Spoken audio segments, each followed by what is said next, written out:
सफलता तक पहुंचने के लिए कई बार असफलताओं का सामना करना पड़ता है। जैसे देवताओं और दैत्यों ने मिलकर समुद्र मंथन किया था। ये कथा आपको पता है, भागवत में देवों और दानवों ने मिलकर सागर मंथन किया था। तो सागर मंथन किस लिए कर रहे थे? बोलो विद्यार्थी। हाँ, अमृत के लिए कर रहे थे ना। बोलो बहने, सागर मंथन क्यों कर रहे थे? अमृत पाने के लिए कर रहे थे। परंतु सागर मंथन जो ही देवों और दैत्यों के द्वारा शुरू हुआ तो सर्वप्रथम अमृत निकला क्या? सबसे पहले क्या निकला? विष, जहर निकला। अब देखो, वो पाना चाहते थे अमृत, पर मिल गया उनको जहर, विष मिल गया। फिर भी वो देवता और दैत्य हारे नहीं, लगे रहे लगे रहे लगे रहे लगे रहे, तो आखिर अमृत पा ही लिया। ऐसे ही हम सफलता की दिशा में कदम आगे बढ़ाएं तो पहले भले असफलता रूपी विष हाथ में आ जाए, पर फिर भी डरे नहीं। देव और दैत्य लगे रहे तो फिर हम क्यों हिम्मत हार जाएं?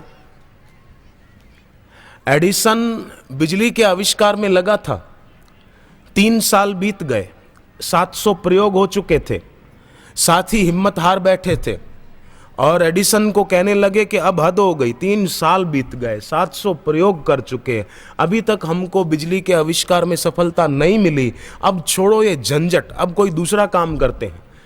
एडिसन ने कहा कि नहीं, 1000 बार कदम आगे रखो और असफलता मिले तो फिर एक कदम और आगे रखो, क्या पता वो कदम आपको सफलता तक पहुंचा दे। हिम्मत ना हारो, हौसला बुलंद रखो। साथियों का उत्साह बढ़ाया और लग गए। फिर केवल 3 माह फिर और बिताए उन्होंने और बिजली के आविष्कार में उन्होंने सफलता पाली। सारी दुनिया रोशनी से नहा उठी। एडिसन के उत्साह भरे वचन उसके साथियों ने सुने। देखो, बीज में, छोटे से बीज में पौधा छुपा है कि नहीं छुपा? बोलो। छोटे से बीज में फूल छुपे हैं कि नहीं छुपे हैं? छुपे हैं ना। छोटे से बीज में फल छुपे हैं कि नहीं छुपे हैं? छुपे हैं, कई फल छुपे हुए हैं। पंजाब में पटियाला शहर है, वहां पर एक बार बापूजी का सत्संग था, तो निवास पर जहां गुरुजी ठहरे हुए थे, शाम को कुछ लोग दर्शन करने आए, प्रसाद बंटा, तो एक आदमी के हाथ में आम का फल आया प्रसाद में। उसने खाया, पर वो जो गुठली थी, उसने घर के बाहर जमीन थी, खुली जगह, वहां उसने वो गुठली बो दी। खाद पानी देता रहा समय से। आम का पौधा उसमें से निकला और धीरे धीरे बड़ा होता गया। कुछ वर्षों में तो आम के फल भी उसमें लगने लगे। पिछले साल भी उसने बहुत सारे आम के फल उस आम के पेड़ में से पाए। और वो सबको कहते हैं सज्जन कि मेरे को तो आम का फल एक बापूजी ने प्रसाद में दिया था, पर मैंने उसको गुठली को बो दिया, तो आज देखो जो भी फल मुझे मिल रहा है ये बापू का प्रसाद ही माना जाएगा कि हर साल मुझे इतने सारे आम प्रसाद के रूप में मिलते हैं। तो उसको आम का फल मिला, उसने बो दिया, तो आज उसको हर सीजन में कई आम मिलते हैं, घर वाले भरपेट खाते हैं। तो उसको वो फल मिला, तो हमको वचन रूपी फल मिल रहा है, वचन रूपी प्रसाद मिल रहा है, तो हम उसको भी बोएं, उसको संभालें, उसको सींचें, तो सफलता रूपी फल हमको मिल सकते हैं। धरती ईश्वर की है, धरती में रस ईश्वर का है, किंतु खेतों में फसल का लहलहाना ये किसान के श्रम की सफलता है। धरती भगवान की है, धरती में जो रस है वो ईश्वर का है, पर किसान मेहनत नहीं करेगा तो उसको फल कहां से मिलेगा? गेहूं कहां से तैयार होंगे? चावल कहां से तैयार होंगे? सब्जियां कैसे तैयार होगी? बोले धरती में रस भगवान देते ही है ना। भगवान की गीता में कहते हैं कि जल में रस मैं हूं, तो उससे ही ये मिर्ची, सब्जी, गन्ना, अनाज, फल तैयार होते हैं। तो अपन तो बैठ जाओ हाथ जोड़ के और वो सब तैयार हो जाएगा। नहीं नहीं, किसान को मेहनत करनी पड़ेगी, किसान को हल चलाना पड़ेगा। एक आदमी फौज में काम करता था, तो हर साल वो अपने गांव आता था और खेत में हल चलाकर गेहूं बो देता था। एक बार वो आए नहीं गांव, तो उसकी पत्नी ने चिट्ठी भेजी कि आपको ना आना हो तो मुझे खबर करो, मैं मजदूरों से खेत में हल चलवा कर गेहूं बो दूं। तो उसने कहा नहीं नहीं, चिट्ठी लिखी, हल मत चलवाना, मैंने अपने खेत में जगह जगह हथियार छुपा कर रखे हैं, अगर तू हल चलवाएगी तो हथियार बाहर आ जाएंगे, हम पकड़े जाएंगे, इसलिए हल मत चलवाना। पत्नी ने कहा ठीक है, परंतु चिट्ठी उसने जो भेजी थी ना, वो किसी ऐसे आदमी के हाथ भेजी थी जिसने चिट्ठी पढ़कर बड़े अधिकारियों को सुना दी, और बड़े अधिकारियों ने फौजी दस्ता भेजा और खेत का चप्पा चप्पा खोद डाला, पर हथियार तो कोई मिला ही नहीं। सब लौट कर आ गए तो उस फौजी ने अपनी पत्नी को दूसरी चिट्ठी लिखी कि अब गेहूं बो दे।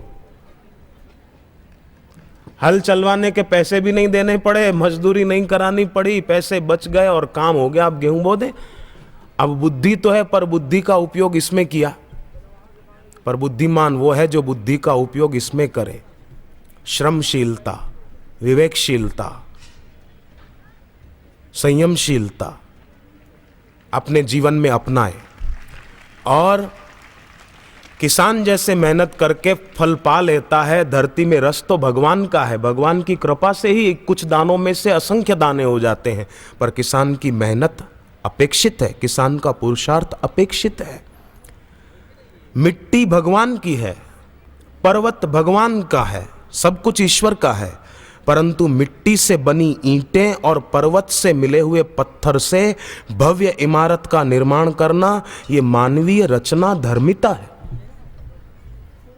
मिट्टी तो है पर ईंटें बनती है, लोग मेहनत करते हैं, तभी तो मिट्टी में से पककर ईंटें तैयार होती हैं, और चुनाई काम करते हैं, मकान तैयार हो जाता है, बड़ी इमारत, बड़ी बिल्डिंग तैयार हो जाती है। तो करना तो पड़ेगा ना। माली मेहनत करता है, बीज में छिपे फूल और फल को प्रकट होने में फिर देर नहीं लगती।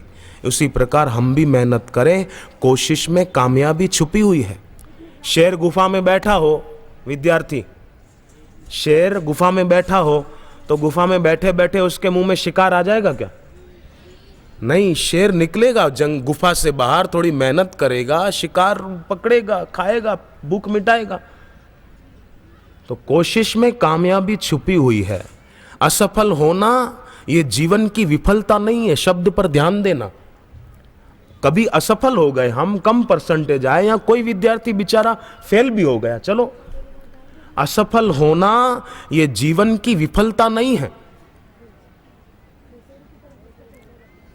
कदम आगे रखें। एडिसन जैसे आदमी को, एडिसन जब पढ़ते थे ना बचपन में, तो शिक्षक ने उनको थप्पड़ मार के निकाल दिया था कि तू मंद बुद्धि का विद्यार्थी, तेरे पीछे की मेहनत बेकार जाएगी, भाग यहां से, खबरदार कल से इधर आया तो स्कूल में। स्कूल से निकाल दिया था एडिसन को, पर फिर लगन लगी और माँ ने मेहनत की बेटे के लिए, तो वही इतना बड़ा विज्ञानी हुआ, 1000 आविष्कार किए उस आदमी ने। बचपन से उसको निकाल दिया था स्कूल से, अपमान करके। अच्छा विद्यार्थी, एक बात और सुनना, आप बहुत शांति से बैठे हैं, मुझे बहुत अच्छा लग रहा है। एक लड़का छोटा अपने घर के बाहर खेल रहा था। इतने में क्या हुआ कि एक गुब्बारे वाला आया। वो गुब्बारे वाले होते हैं ना, गुब्बारों में हाइड्रोजन गैस भर के वो गुब्बारों को ऐसे ऊपर उड़ते हैं, बांधे रखते हैं, फिर बच्चे खरीदते हैं, मेरे को दो मेरे को दो। तो जो उसका चार्ज होता है वो लेकर बच्चों को गुब्बारे देते हैं। तो बच्चे खेलते हैं, खुश होते हैं, गुब्बारों को उड़ाते हैं, और वो बेचने वाला भी कभी कभी जानबूझकर बच्चे देखे उस ढंग से 2-4 गुब्बारे छोड़ देता है आसमान में। तो गुब्बारे ऊंचे उठते हैं तो बच्चे देखकर खुश होते हैं और अपने माता पिता से पैसे लाकर उससे खरीदते हैं। तो एक लड़का खेल रहा था, उसने देखा गुब्बारे वाले को वो गैस भरकर आसमान में छोड़ रहा है। कुछ बच्चे उससे खरीदकर खेलते खेलते वो भी गुब्बारे छोड़ रहे हैं और मजा ले रहे हैं। तो वो लड़के ने जाकर अपने बूढ़े दादा को कहा, पैसे नहीं मांगे, पर कहा कि दादा ये गुब्बारे आकाश में उड़ते। बोले हाँ बेटा, तो दादा ये लाल रंग के, पीले रंग के, हरे रंग के, केसरी रंग के गुब्बारे उड़ते हैं, पर क्या काले रंग का गुब्बारा हो और उसमें गैस भरा जाए तो वो भी उड़ जाएगा? बोले हाँ बेटे, गुब्बारा उड़ाना हो तो कोई भी रंग का हो वो ऊंचा उड़ सकता है, केवल उसमें वो गैस भरने की जरूरत है। उसके अंदर गैस होगी तो भले किसी भी रंग का गुब्बारा क्यों ना हो, वो पूरी तरह ऊर्जस्वित और प्राणवंत हो जाता है और ऊंचा उठ जाता है। तो जैसे गुब्बारा कोई भी रंग का हो, केवल उसमें हाइड्रोजन गैस भर दी जाती है तो वो ऊंचा उठ जाता है, ऐसे ही मनुष्य किसी भी जाति का, किसी भी वर्ण का हो, अगर वो ठान ले और गुरु कृपा की शक्ति को, गुरु मंत्र की शक्ति को अपने अंदर धारण कर ले और उसका सहारा ले, तो वो ऊंचा क्यों नहीं उठ सकता है? गुब्बारे में हवा भरो तो ऊंचा उठ जाता है, तो इंसान क्यों नहीं उठ सकता? हमें अपने अंदर छुपी हुई शक्ति का ज्ञान होना चाहिए।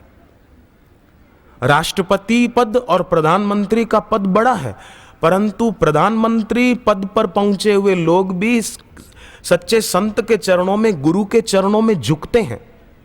क्यों झुकते हैं? कि हमारे पद से इनका पद ऊंचा है, हमारा पद तो छूट जाएगा, पर गुरु का पद ऐसा है वो छूटेगा नहीं, वो तो सदैव सदैव रहने वाला है। सत्ता कायम नहीं रहती, सत्य कायम रहता है, इसलिए वे लोग भी झुकते हैं। मुख्यमंत्री, मंत्री गुरु के चरणों में झुकते हैं। तो उन्होंने अपने जीवन में संसार की व्यक्तियों को, वस्तुओं को ज्यादा याद नहीं किया, उनका चिंतन नहीं किया, अपितु भगवान का सुमिरन किया। तो हम भी अपने जीवन में भगवान का, भगवत प्राप्त गुरु का सुमिरन करें तो यह लोक सुखी परलोक सुखी। उससे सफाई होगी। जैसे घर में रहने वालों को घर की सफाई करनी होती है, नहीं करनी पड़ती घर में सफाई? बहनों, नहीं करनी पड़ती सफाई घर पे? झाड़ू लगाते हैं ना घर पे, तो सफाई भी करते हैं और घर का श्रृंगार भी करते हैं, सजावट भी घर पे करते हैं। खिड़कियों के पर्दे, दरवाजों के पर्दे, सोफा पर कवर आदि लगे हैं, पलंग पर चादर बिछी है तो उसको धोते भी, हम साफ भी करते हैं और सजा भी देते हैं। दिवाली के दिन आते हैं तो रंग रोगन भी करते हैं। ऐसे ही जीवन के आंगन में भी इच्छाओं की और वासनाओं की धूल जमी हुई है, उसको दूर करें और गुरु के बताए ज्ञान से, सद्गुणों से अपने हृदय का श्रृंगार करें, उसको सद्गुणों से सजाएं तो हमारी शोभा बढ़ेगी। जैसे बगीचे का माली केवल बगीचे में, क्यारियों में पानी ही नहीं देता, अपितु काट छांट भी करता है ना? वो बड़ी कैंची लेकर काट छांट करके कैसा सुंदर बना देता है बगीचे को। फालतू घास उगता है तो उसको उखाड़ देता है।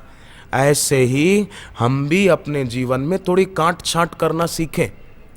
जिनका संग अच्छा नहीं तो काट दें। अब जयराम जी की उससे दोस्ती रखनी नहीं है, उसका संग करना ही नहीं है। और अपनी इंद्रियां भी जो संसार के भोगों की ओर आकर्षित होती है, उनका संग भी नहीं करना है, उनके संग बह नहीं जाना है। एक सेठ जी थे, उन्होंने अपने घर में रंग करवाने की सोची, दिवाली के दिनों में करते हैं ना, तो उन्होंने एक आदमी को ठेका दिया 20 रुपया 1 घंटे के हिसाब से। शाम को सेठ जी आए तो देखा कि वो आदमी पेड़ के नीचे बाहर सो रहा था, तो उसको हिलाया, उठाया, बोले तुझे काम नहीं करना, अंदर रंग नहीं करना, पैसा नहीं चाहिए तुझे, 20 रुपया 1 घंटे के हिसाब से तुझे ठेका दिया था, तू यहाँ सो रहा है। बोले सेठ जी आप गुस्सा मत करो, अंदर जाके देखो काम चालू है। तो सेठ जी अंदर गए, देखा एक दूसरा आदमी रंग कर रहा था, तो आकर इसको पूछा कि क्यों तूने इसको ठेका दे दिया? बोले हाँ मैंने इसको दे दिया। क्या हिसाब से? बोले 20 रुपया 1 घंटे के हिसाब से। बोले 20 रुपया 1 घंटे के हिसाब से मैंने तुझे दिया था और तूने इसको दे दिया, तुझे फायदा क्या हुआ? उसने कहा सेठ जी थोड़ी देर मुझे भी बॉस बनने का फायदा हो गया, थोड़ी देर मैं भी स्वामी बन गया, मैं भी उस पर ऑर्डर चला सकता हूँ, ये काम ठीक से कर, ये ऐसा रंग ठीक नहीं किया, जरा ठीक से लगा। थोड़ी देर मुझे भी स्वामी बनने का अवसर मिल गया ना, इसका इतना आनंद है। बोले अब उसको तो थोड़ी देर के लिए स्वामी बनने का मजा आया, पर हम तो हमेशा के लिए अपने मन का और अपनी इंद्रियों का स्वामी बनने का मजा लें। अगर गुरु के चरणों में दिल से झुकेंगे और गुरु की उपासना दिल से करेंगे तो मन और इंद्रियों के स्वामी बनने का मजा हमको हमेशा आता रहेगा। थोड़े समय के नहीं, सदा के लिए ये हमारे दास हो जाएंगे, सदा सदा के लिए। केवल हम ठान लें बस। दादा ने कहा पोते को कि बेटे, गुब्बारा रंग के कारण नहीं उड़ता है, अपितु उसके भीतर जो शक्ति है उस शक्ति के कारण वो उठता है। ऐसे ही इंसान का जीवन, कोई विशेष जाति में जन्म लेने से उसका जीवन ऊंचा नहीं उठ जाता। संत रहीदास का जन्म कहाँ हुआ था? कौन से ऊंचे कुल में हुआ था? और इतने बड़े राजघराने की बेटी मीरा, राजा की बेटी मीरा, वो संत रहीदास जी की शिष्या बन गई। तो सदैव याद रहे, मनुष्य का विकास भी उसके स्वयं में निहित गुणवत्ता के कारण ही संभावित होता है। जीवन अपनी सोच, जीवन अपनी दृष्टि, अपनी शैली से प्रभावित होता है। हमारी शैली क्या है जीवन जीने की? हमारी दृष्टि कैसी है? हमारी दृष्टि में उच्चता होनी चाहिए। हम अपनी सांसों को, अपने समय को अब व्यर्थ नहीं गंवाएंगे। हम अपने समय को फिल्में देखने में नहीं गंवाएंगे। जोधपुर का एक लड़का, उसका नाम अमित था, वो पहले कोई भी नई फिल्म आती तो देखने जाता और फिर वापसी में उसके गानों की कैसेट खरीद के लाता और सुनता। हजारों रुपए उसने बिगाड़े थे फिल्मों के गानों की कैसेटें खरीद कर लाने में। पर एक बार उसकी माँ बापूजी के सत्संग की कैसेट ले गई, जोधपुर में जब सत्संग था तब। उस लड़के ने सुनी घर पर, तो सदा के लिए उसने फिल्मों की कैसेटें सुनना ही छोड़ दिया। फिर अब सत्संग की और ध्यान की कैसेट सुनकर बहुत उन्नत हो रहा है वो जवान, और शिविर में भी आता है, हर शिविर अहमदाबाद में, सूरत में, और अपनी आध्यात्मिक उन्नति कर रहा है। अपने जीवन को यूं ही न बिताएं। जैसे संगीत कोई यूं ही बजाए तो अच्छा नहीं लगता, ऐसे ही जीवन कोई यूं ही बिताए तो महापुरुषों को और भगवान को अच्छा नहीं लगता। जैसे कोई ऐसे ही संगीत, कोई वाद्य लेकर बजाता रहे, परेशान करता रहे। एक संगीत के वाद्य बेचने वाले की दुकान थी, हारमोनियम, तबला, कैसियो, बंसी, ये सब संगीत के साधन वो बेचता था। दुकान उसकी वही थी, पर उसने साथ में बंदूकें भी रखी थी। हारमोनियम, तबला, बांसुरी और जो संगीत के वाद्य हैं वो सब बेचता और बंदूक भी बेचता था। किसी ने कहा कि आप इतने बढ़िया संगीत के साधन बेचते हो, साथ में बंदूकें भी रखते हो, ये जरा विरोधाभास लगता है। ये बंदूकें आपसे कौन खरीदता है? बोले वही खरीदता है जो यहाँ से संगीत के ये वाद्य ले जाते हैं सीखने के लिए, उनके पड़ोसी बंदूक लेकर जाते हैं कि ये हमारा सिर दर्द करेगा। अब ये तो एक विनोदी वार्ता है बताने के लिए। अभिप्राय इतना ही है कि जैसे संगीत बजाना नहीं आता हो, ठीक से ज्ञान ना हो, तो वो आदमी बेसुरा बजाएगा और सुनने वाला परेशान हो जाएगा। पर बजाने वाला ठीक से बजाए तो सुनने वाले को आनंद आएगा, उसके साथ गाने वाले को भी आनंद आएगा। ऐसे ही भगवान भी हमारे लिए आशीर्वाद के गीत गाने को तैयार है, परंतु हम उनको सुर नहीं दे रहे हैं। जैसे बजाने वाला सुर देता है तो गाने वाले को सुगमता होती है, ऐसे ही हम भी जरा सुर दे दें। हम भी जरा ठान लें कि आज से हम मौन रखेंगे, आज से हम रोज जप करेंगे, आज से हम जल्दी उठा करेंगे। और जल्दी कई उठते हैं पर सुबह फिर चाय पीने जाते हैं। सुबह सुबह मुंह जूठा करना ये बहुत गलत है और इससे पेट भी खराब होता है। सुबह कैसी भी सर्दी हो, परंतु जल्दी उठकर चाय पी लेना, कॉफ़ी पी लेना, अपने स्वास्थ्य का गला घोंटना है। इसलिए सुबह मुंह जूठा नहीं करना चाहिए जब तक सूर्य को जल न दें। और वैसे भी सुबह जितना हो सके 9 बजे तक, तो अब स्कूल जाते हैं बात अलग है तब, पर ध्यान रखें कि सूर्य को जल दिए बिना हमारा मुंह जूठा न हो। जय राम जी की। सुबह मुंह जूठा करना चाहिए सूर्य को जल दिए बिना? नहीं। इसलिए आज से अपना जीवन हम ऐसा बनाएं कि नियम निष्ठ जीवन। शिक्षा जीवन का अनिवार्य चरण है, पर शिक्षा वो जरूर होनी चाहिए जो व्यक्ति के मौलिक और सहज विकास में सहायक हो, वो शिक्षा होनी चाहिए। पर आजकल तो बस डिग्रियां पा ली, बस हमने पढ़ाई कर ली, हम ग्रेजुएट हो गए। नहीं, इतिहास की पुरानी किताबों में जो शिक्षा की सार्थकता के स्वरूप देखने को मिलते हैं, उनसे पता चलता है कि तब शिक्षा का उद्देश्य केवल रोजी रोटी नहीं था, बल्कि जीवन के आंतरिक और व्यवहारिक स्वरूप को परिपक्व और सुसंस्कारित बनाना था। केवल रोजी रोटी, रुपया कमाने के लिए डिग्री पा ली, अब मेरी ये डिग्री है, मेरे को ये नौकरी मिलनी चाहिए, मैं रुपया कमाऊं, बस इतना ही। फिर नौकरी अच्छी हो गई, अब बोले शादी हो जाए, बस इतने में जीवन पूरा क्यों कर दें हम। आज हर विद्यार्थी का लक्ष्य डिग्री पाना, उपाधियां पाना और कमाना रह गया है। कई बच्चे, क्या लगभग सभी बच्चे केवल पुस्तकीय ज्ञान में ही उलझे रहते हैं। पर सदैव ध्यान रहे, क्षण भंगुर में उलझे रहना ये अपने को गंवाना है।